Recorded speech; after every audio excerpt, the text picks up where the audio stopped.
Gostivari vazhdon të përballet me trend negativ demografik edhe në muajt e parë të vitit 2026. Të dhënat e endit shtetëror të statistikave tregojnë se gjatë periudhës janar-mars në komunë janë regjistruar 103 lindje, ndërsa numri i personave që kanë ndruar jetë ka arritur në 153.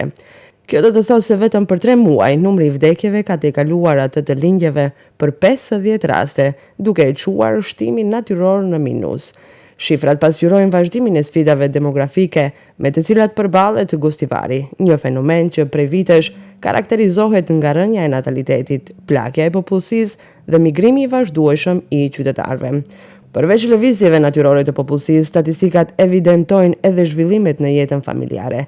Gjatë 3 mujorit të parë të vitit në Gostivar janë kurorzuar 70 çifte, ndërsa janë regjistruar 26 raste të shkurorzimit. Trendi i ngjajshëm vërehet edhe në nivel shtetëror. Në Maqedoninë e Veriut, gjatë 3 muajve të parë të vitit 2026, janë lindur 3380 fëmijë, ose 4.1% më pak krahasuar me të njëjtën periudhë të vitit të kaluar, ndërsa janë regjistruar 5342 vdekje. Si rezultat, shtimi natyror në nivel të vendit mbetet negativ me 1962 persona. Sipas statistikave, në 66 komuna të vendit numri i të vdekurve është më i lartë se numri i të lindurve, duke konfirmuar se rënja demografike vazhdon të mbetet një nga sfidat më serioze me të cilët përballet vendi.